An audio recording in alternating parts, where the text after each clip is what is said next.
Assalamualaikum warahmatullahi wabarakatuh. Saya Yulandari, NIM E2018-2199. Saya dari kelompok 10. Di sini saya akan menjelaskan makalah saya yang berjudul Membentuk Positioning Merek, yang mana dalam kesempatan ini saya mendapatkan kesempatan untuk menjelaskan poin tentang strategi pemasaran sesuai siklus hidup produk. Positioning dan strategi diferensiasi perusahaan harus berubah seiring dengan berubahnya produk, pasar, dan pesaing yang berubah sepanjang siklus hidup produk. Pengan mengatakan bahwa sebuah produk mempunyai siklus hidup. Yang pertama, produk mempunyai usia yang terbatas. Yang kedua, penjualan produk melalui tahap-tahap berbeda, dan setiap tahap mempunyai tantangan, peluang, dan masalah yang berbeda bagi penjual. Yang ketiga, laba naik dan turun pada berbagai tahap siklus hidup produk. Yang keempat, produk memerlukan strategi pemasaran, keuangan, manufaktur, pembelian, dan sumber daya manusia yang berbeda dalam setiap tahap siklus hidup. Selanjutnya ada siklus hidup produk.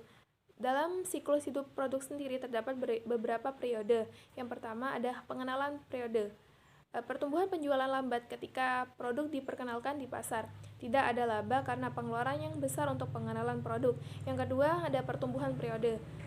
Maksudnya penerimaan pasar yang cepat dan peningkatan laba yang substansial. Yang ketiga ada kedewasaan penurunan.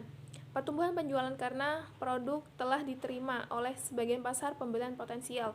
Laba stabil atau turun karena persaingan meningkat. Yang keempat, ada penurunan penjualan.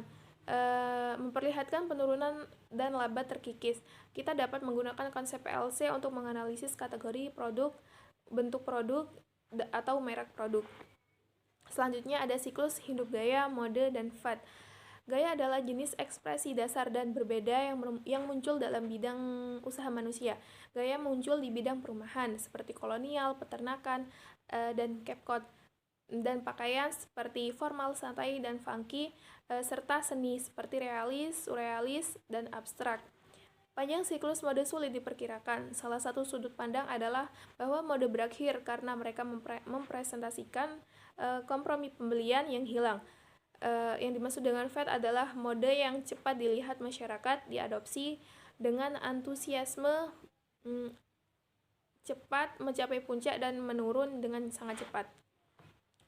Selanjutnya ada strategi pemasaran. Dalam strategi pemasaran sendiri terdapat berbagai tahapan. Yang pertama ada tahap pengenalan dan keunggulan pelopor. Maksudnya sebagian besar studi mengidentifikasikan bahwa pelopor pasar mendapatkan keunggulan terbesar. Yang kedua ada tahap pertumbuhan. Dalam tahap pertumbuhan ini ditandai dengan peningkatan pesat dalam penjualan. Yang ketiga ada tahapan kedewasaan. Dalam tahap ini biasanya lebih lama daripada tahap-tahap sebelumnya dan memberikan tantangan besar bagi manajemen pemasaran. Sebagian besar produk berada dalam tahap kedewasaan dalam siklus hidup. Yang keempat ada tahap penurunan. Penjualan menurun karena sejumlah alasan meliputi kemajuan teknologi, perubahan selera konsumen, dan peningkatan persaingan domestik dan luar negeri. Yang terakhir ada evolusi pasar. Dalam evolusi pasar sendiri terdapat kemunculan pertumbuhan serta kedewasaan. Dalam kemunculan sendiri, sebelum sebuah pasar terwujud, pasar